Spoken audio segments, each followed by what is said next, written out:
Greetings, and hello to my Ed fam. So glad that you're here to join us for another session of Ed Chatter. For those of you that don't know me, I am Valia Lee, the founder and CEO of The Strategic Advantage. And TSA, as I call it, and from time to time, it's a global education consulting firm. We do all kinds of things, and I encourage you to check out our website. I'll be dropping that in the description, etc., so you have ready access to it.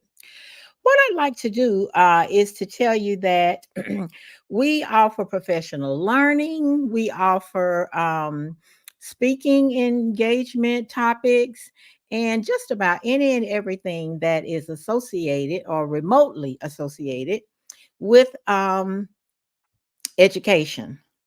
So, today for our Ed Chatter session, we are continuing a series. We have been looking at the 10 factors that influence culture and climate in a school. And we have taken those 10 factors in one video, past session, where we identified the 10 factors.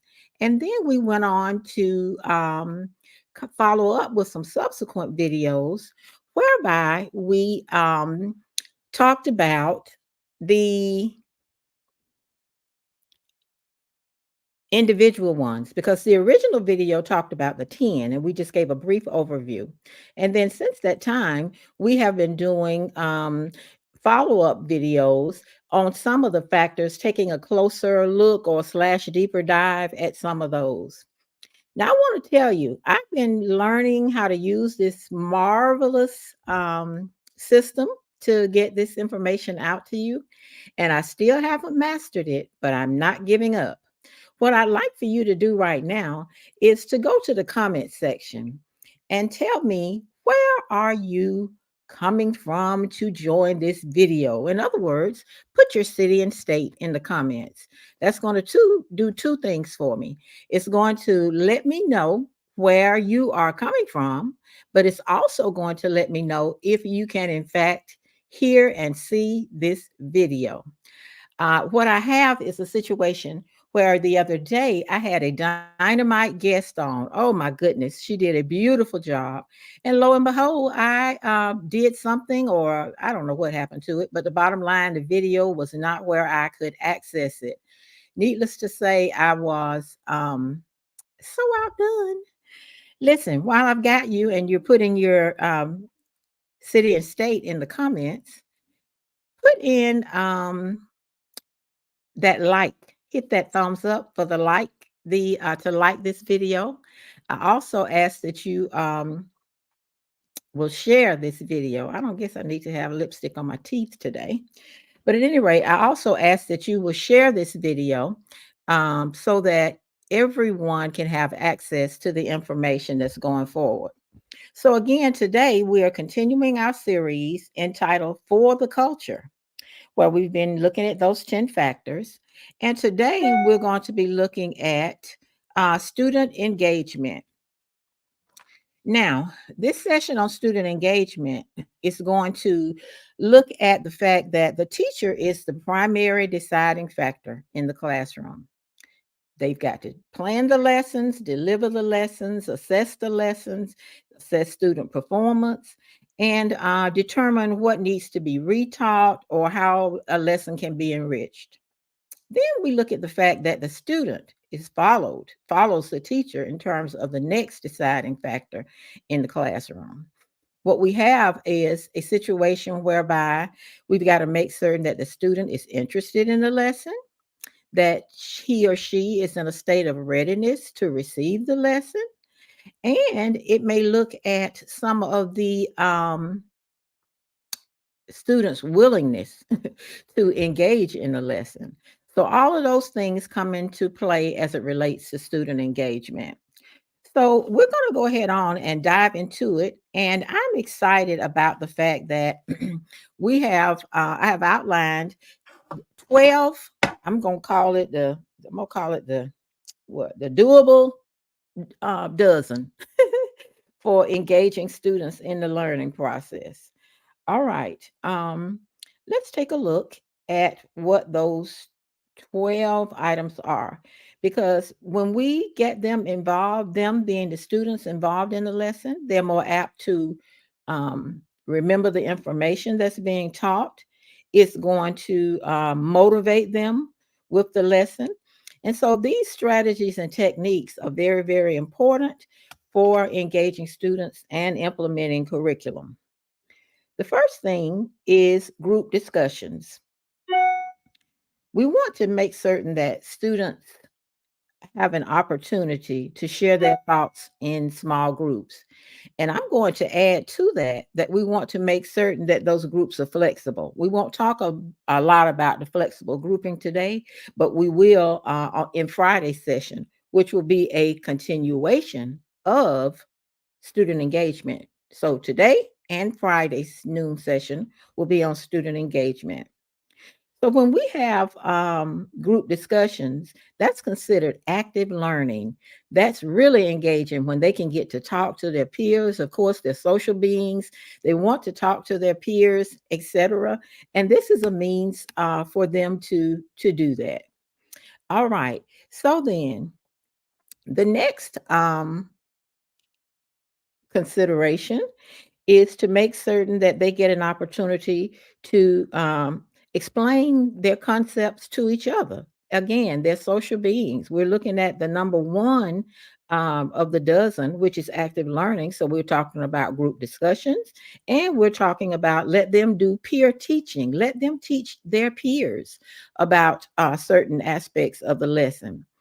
And then we're going to talk about the fact that anytime they get to delve deeply and explore and do problem-based learning, it's going to, help them to actively engage because it gives them another opportunity to solve real-world problems collaboratively. They love that collaborative learning.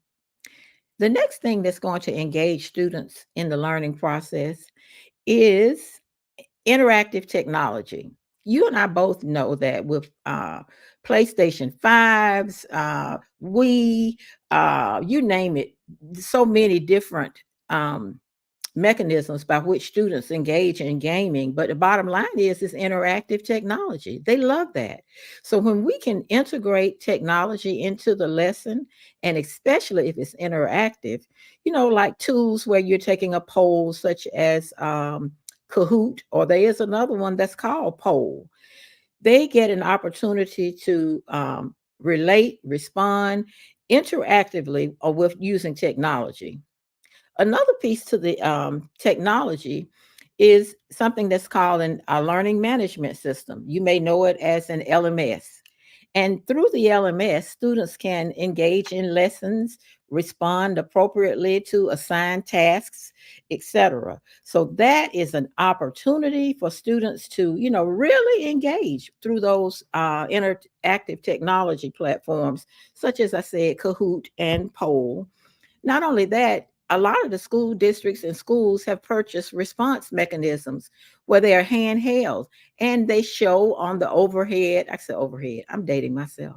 They show on the interactive boards in the classroom so that everyone can see the responses and find out what colleagues and peers see as effective means. So now that we've talked about the interactive technology, I'm going to go further. I mentioned about the gaming systems, but we can do game elements where we can introduce badges and leaderboards to motivate students. They get excited about that because that's kind of like competition. Everybody loves competition. It's very motivating. But another thing is when you don't have the interactive technology, like if you're in some charter schools or rural areas where funding is not, plentiful. Well, it's not plentiful anywhere now, so I don't know where that came from. But at any rate, we just need to use regular board games or any type of digital games that can relate to the subject matter under study. Now, I talked about this a couple of times in a few other videos, and I've done a couple of shorts on it. But the bottom line is differentiated instruction. That is going to engage students more than anything. I'm going to be honest with you. And that's because these are tailored activities. They're tasks that are suitable for different learning styles and abilities and the multiple intelligences that students have. So having that differentiation piece is going to draw them in. Also, that differentiation piece allows students to choose from a variety of assignments and projects.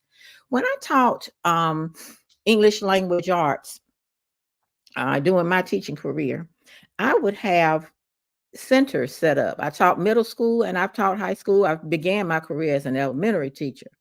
But I want to share with you that I've always had those centers where students could say, well, today I'm going to work at center number one, so that they could choose what it was or what it, would interest them on any given day.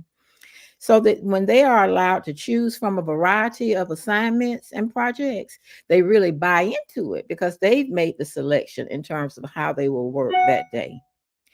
Another key piece to student engagement is when they can tie it to their real world connections. In other words, we as the educators must tie it to their real world experiences. We should encourage, bringing in professionals to speak to students and discuss how the concepts that they're learning apply to the, real world. Children buy into that. A lot of times they will ask you, why are we learning this? Why do we need to know this? Well, primarily because it's going to be of benefit to you. And by doing the real world connection, they can see that firsthand. And when we bring in guest speakers who can relate to the content under study, they make it all the more, applicable to what the students need to learn. Another piece that is important is field trips. Organize trips that's going to relate to the curriculum. As a former superintendent and a principal, teacher, etc., one of the main things that would concern me is when they would be going on field trips that were nowhere near curriculum driven. It's like, let's go have some fun at the amusement park. No, make those field trips applicable to lessons so that students can have the real world connections and see how what they're learning fits into the real world. Another piece, now, a lot of students don't like this, but that collaborative projects and collaborative learning is so important. It builds social skills and the like, but also if you will build those, you set up your groups where you got some high learners, and then you have those who are maybe underperformers who could use the benefit from their, high achieving peers. It's going to take you and take them a long way.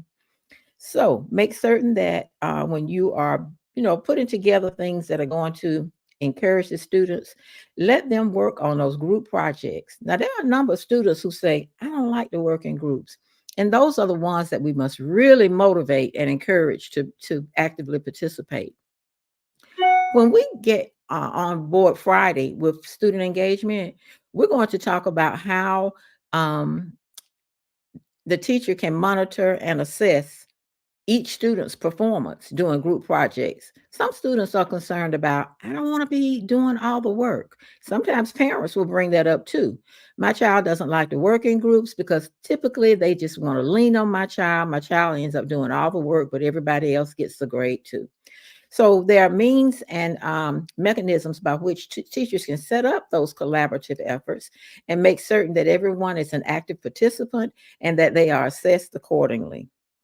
Another thing for collaborative projects is to have students to engage in community service projects that's connected to the study. If they are learning, in a health class, let them go on that field trip. Let them take on community service projects where they can go to medical labs or go to, volunteer work. Tie it to the learning so that students are more actively engaged in it. Those are called service learning projects, and students can get credit for service learning in addition to getting their regular grading credit for for being participatory. All right, now formative assessment. Let them know that they're going to be not only assessed with summative assessment, but that throughout the lesson you will be able to assess how they're doing, and they don't feel like, oh, we're in this group project, we've been left on our own, so and so is not participating, et cetera, et cetera. All right. Then another thing that we want to do is allow them to engage in feedback loops. Now, use regular sessions and feedback sessions to guide the student progress, and then assess them, having them to also do self-assessments as the learning, progresses for any given content under study. All right. Next thing is, and I'll tell you this too, they love to self assess. And most of the time, they are more critical of themselves than the teacher would be. I just encourage all teachers to make certain that we give them an opportunity to experience success, and that's going to motivate them to be more actively engaged. And then when they get a chance to self assess and you come behind them and assess, then you will be able to also take a look at how your assessment of their participation compares to that they did on themselves. And that will go a long way, particularly if you follow up with debriefing sessions whereby you can discuss how yours is aligned with what they identified in their self assessment, or where the variation comes in and how they may look at themselves differently going forward. All right. Another piece is number 8, is where we are now, is creative expression. There are some students who are artistically inclined. There are those who are mathematically and spatially inclined. Then there are those learners who have musical intelligence and inclinations. Let them work within their realm of expression, their preferred realm of expression. Allow students to express their understanding through music, drama, and art. And also, some are very linguistic and some verbose, but allow them to use narratives to make the content relatable. Let them write a narrative or let them do storytelling where they tell a story. And what they will do is make that content memorable and relatable. The next thing is the classroom environment. It should be, first of all, an inviting atmosphere. When students feel good about where they are and they feel good about what they're learning, they feel valued, then they are going to actively engage. We all do that. Gee, I know this is crazy for a live, but it is what it is. I keep saying that and it's getting on my nerves. All right. So then, when we have that classroom, that where we've got flexible seating, you're creating comfortable and adaptive learning spaces, but also that where these kids feel included and supportive in that classroom culture, that in and of itself is motivating and it will promote student engagement. Now, there are some students who love inquiry-based learning. They want to hear open-ended questions and where you tell them there are no right or wrong answers. Speak based on what your prior experience or background knowledge is with the subject, and just share with us. So when we do open-ended questions, it encourages students to do follow-up questions, and they will further explore the topic of interest. All right. And then let them say, you know what, when I want to do inquiry based learning, I want to select my topic that I want to talk about. So that might be like a research project or something that intrigues them and they want to share it with the class. As we move on to number 11, we want to look at mindfulness and well being. They've got to have that good feeling tone in that classroom. And so, teachers, when they want to actively engage students in the process, should really incorporate short practices that's going to enhance focus and reduce stress. I tell you, gone are the days when the teacher stands up at the front of the classroom, writes on the board, and gives them the assignment, and then sits at the desk, and the students are off and running. No, you got to incorporate short practice so that it's going to help them to keep focused on the lesson. And it's also going to reduce stress because they'll have an opportunity to ask questions, hear questions that others are asking, and to better engage. Now, wellness check-ins are important too. That's why it's so important for teachers to come from behind the desk, walk around that room, and look closely at what the students are doing and find out from them, how's it going? What do you think about this lesson? Let them give you feedback as the lesson is going on. That way you can assess and determine their emotional well-being and their mental well-being. So then our final factor today of how to engage students in the lesson and keep them engaged is journaling. I used to have asked teachers to keep that journaling going in every academic area. That it helps to promote writing across the curriculum. It is a means of assessing how students are doing with content under study. And again, just taking a look at the wellness check ins. But when they maintain journals or learning logs where they reflect on their learning experiences, it helps them, particularly if you do a prompt like a KWL. What do I know? What did I know starting out? What did I learn? And then no, what did I start know starting out? What did I want to know? And then what did I learn? All right, now, also when it's over, here's a great way to have that reflection, which is our number 12, and that is to discuss what worked, what didn't work with the activities and projects, and what students would like to see going forward. Okay, so ladies and gentlemen, implementing a combination of these strategies can really create a dynamic and engaging learning environment. It's going to cater to students' needs and interests, and it's just going to be a good situation overall. When we come together on Friday, we're going to take a deeper dive into engaging students in the learning process. We're going to look at how questioning strategies and techniques can further engage students.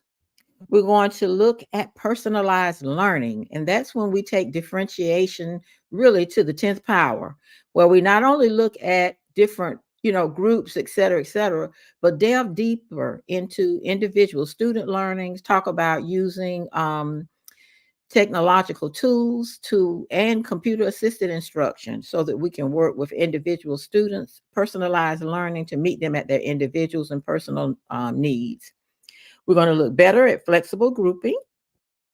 We're going to talk about equity and inclusion in the lesson. And then we're going to talk about student agency, giving them a voice in the classroom in terms of what they want to see and what they have experienced and how they felt about what they've experienced. And then lastly, we're going to talk about how important recognition and celebrations are. I was talking to my grandson very recently, and it was a day he was kind of locked down, kind of in the dumps. And he said, I don't want to go to school tomorrow. Why do I have to go? And I said, because you do.